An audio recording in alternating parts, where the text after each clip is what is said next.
All right, hi, I'm Peggy McColl, and I'm here to be on the other side of the interview. I'm going to be the interviewer, and I'm very blessed to do an interview with the wonderful, the adorable, the lovely author, an extraordinary friend. She's a client of mine. I consider her a friend now, of the book called Miracles, the Magic of Life, Mary Theresa Duggan. And Mary, I have, before we ask Mary our first question, let me just say this. For many, many years, I have worked with authors all over the world. Some of the authors that I've been blessed to serve have sold millions and millions and millions of copies of their books. I probably worked with thousands of authors. But I have to tell you, there is only a handful of the authors that truly do walk the talk and believe in and exemplify the messages that they share in their books. Now, that may sound like an odd thing to you, because it certainly was something that surprised me. And what I found is every once in a while, I get blessed to serve an author who truly is authentic, who truly does mean what he or she means when they've written their books. And Mary is definitely one of those authentic people. So what an honor I was given to do a short interview with Mary so that I could ask her some questions that I suspect you may have even thought of or may not have thought of, but you will want to know. So Mary, the first question that I want to ask you is, what really inspired you to write this book? Well, thank you for what you just said, Peggy. That was just lovely. I just feel so inspired by, I learned the breathing, the power of the breath and how the breath can really help people. It has been there since the beginning of time, and it is there for every person who breathes, and it is there for us for the rest of our lives. The great thing is when we learn how to use the breath, well, we can do anything. You talked about choice. We've got a choice. But once we learn what our choice is, once we decide what we want in life, we just need to breathe into that. And there the choice is. It is as easy as that. It's as easy as breathing. Then I realized my mother and father, they were the most wonderful people who came out from Ireland. And they had to do that to make a living. And so they came out, and their life was a life of gratitude. Gratitude for everything around them, for everything they had. And that was what we were brought up with. And I didn't want this message to be lost. I really wanted to put it into a book. So I've interwoven with my life story this power of the breath that I have learnt. And I just want to give it to people. I am so amazed every time I meet so many people. I'm afraid it comes out in almost every conversation. I have to be very careful not to impose it upon anybody who doesn't want to hear it. And I pick up on that very quickly. But most people do want to hear about the breath. But then they just to know how the breath can actually touch that part within us, that part that is, if it is somebody who has something in their lives that they don't want to be there. It doesn't always have to be. We don't have to do this just because we have a reason or we want something to heal. We can just do it for more of life. But if somebody wants to have something healed in their lives, then they allow the breath to touch that part of their body where the fear is buried. And the moment it touches it, it's just a miracle, Peggy. The moment the breath touches that fear, that is the moment it surfaces into our conscious mind, into our ready memory, because it's been buried in the subconscious mind and we cannot think about it again. It's there playing havoc in our lives. But the moment the breath touches it from that part of the body, it comes out, and that is the moment it is gone. But here is the most important part. We then need to teach our subconscious mind this new way of living without that fear. And if we don't do that, we'll go on living as though the fear is still there, and we will recreate the problem. And so all we need to do, I teach people how to do that. We have a 10-week program. And we have a 2-hour session once a week. And they release the underlying cause of whatever it is they want to heal. And then for the rest of the week, I show them how to teach their subconscious mind this new way of living without that fear. And then the light starts to shine. Then people say, the colors are brighter. Everything around me is different. And people are different. And they see the love within people. As we tune into the love within ourselves, we also recognize the love within other people, and we receive it back until the giving and the receiving become one. And I love that. That is just so amazing. That can not only happen with the people we meet, but even the people we think about. And at the moment, so many people in the world are thinking about the perpetrators and that are causing pain and suffering to others. So we do it for the people who are suffering pain, but we also do it for the perpetrators because they too have the spirit within them. I had to learn that. So true. And once we connect that above thought, judgment, decision, we get beyond all of that and we tune in to the love within ourselves. There is nothing more powerful than love in this world. And that love, once we touch the love within ourselves and we feel that joy, that happiness within us, that's what we do to connect with that person we're thinking about or we're speaking to. And we open our eyes and our hearts to receive back. I was always a giver, and I realized one stage, you talked about choice, I came to realize I was imposing myself upon other people. I really needed to open myself up to receive the beauty within that person, the joy, the love, no matter what they were expressing. They too had a beautiful spirit within them. But we can't see it in anybody else unless we see it within ourselves. I only see in others what I already see within myself. So true. Oh my Yes. God, that's powerful stuff. I love that.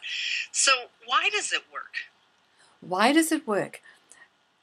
That's what we were given right in the beginning of time, right in the beginning of our life. We were given breath, weren't we? And So true. It's really in our birth processes. Some people are born into light. There's too much light around it, and this beautiful, intelligent being recognizes there's too much light around. So they say, I can't see. So they go through life either with eyesight problems or not being able to see other people's point of view or not being able to see things. And then too much noise is around.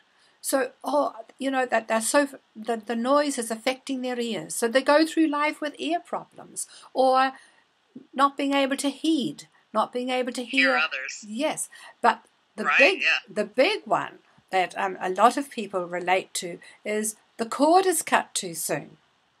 And this person is saying, there's not enough air, I can't breathe, there's not enough. So they go through life believing there is not enough. And so once the breath touches that fear that was first buried there, that is the underlying cause of everything. That makes sense. Yeah, that's not for everybody. That's for that particular child or person or being that picked up on that particular fear. And once the breath touches it, then they see the light. They see the abundance around them. They could not see abundance before. People could be telling them about abundance, or they could be reading, they could be learning, but it's all in the head. This whole thing is about mental, physical, emotional, and spiritual. And if one is not doing enough, or one is doing too much, we're out of balance with ourselves and the universe. And if we're out of balance, then things go wrong. That's when things go wrong. Now, this might sound a little bit ludicrous, But not only are we talking about health going wrong or relationships going wrong, but the car breaks down, the washing machine breaks down, things go wrong. And you look and think, when you're rushing and trying to get things done and not living in the power of this moment now, when things really happen, there's an abundance of time. I think of every single time I go to a meeting or I have an appointment, and if I'm running late, all I need to say is I have abundance of time, and I put myself into this moment now, driving with the joy of driving, and every time it works out, someone else is late, something happens, and I always... That's great. And it's like bringing ourselves back to even a parking lot. We know how to create a parking for ourselves. Anything simple. And if we're having a little difficulty with time and abundance, put ourselves back into something very simple that we are so used to experiencing. I love it. Or just feel the chair that we're sitting on, or bring ourselves back to this moment now, and things just go right.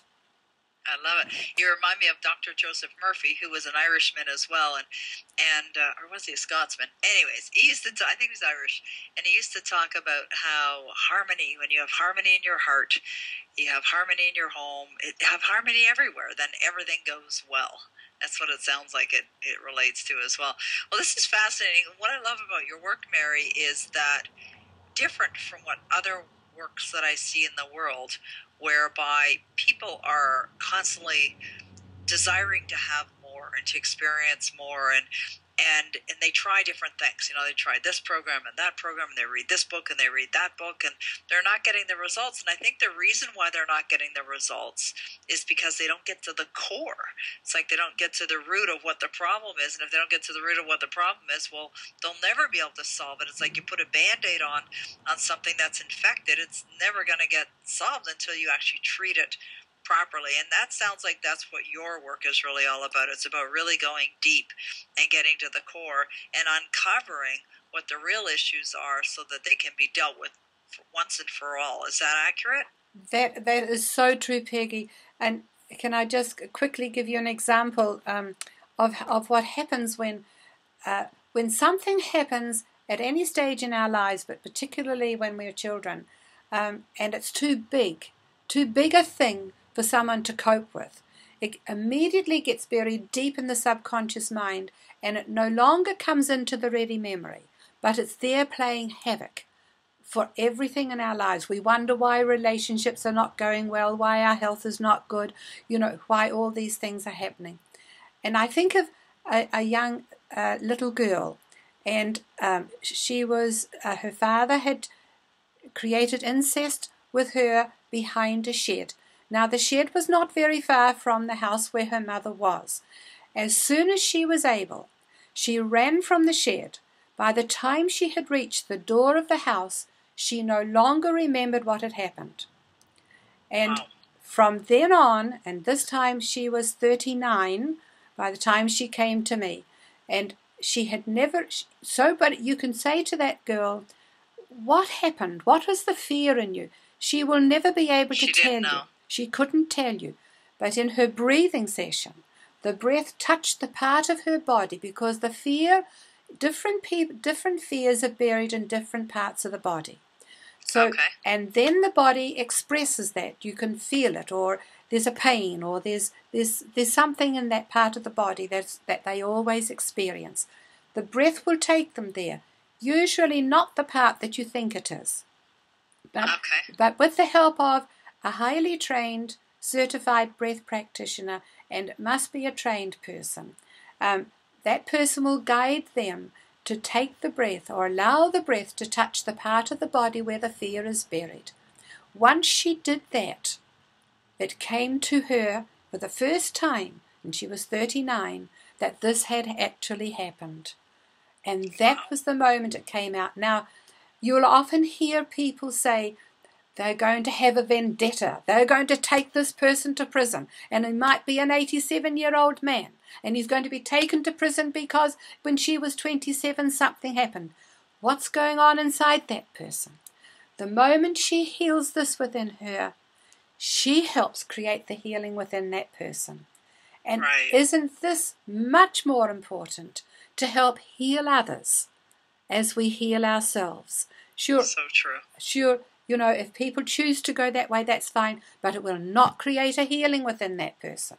And the more important thing is to create a healing, a wholeness within ourselves. And then once that has happened, then the only person I ever have to forgive is myself. So once I learn to forgive myself, then it's not finished, because when the forgiveness has come, then the love comes. And then we feel this love within ourselves. Then as we think of that person that has caused, they haven't caused us all this problem. We chose to hold on to that for all these years of our lives.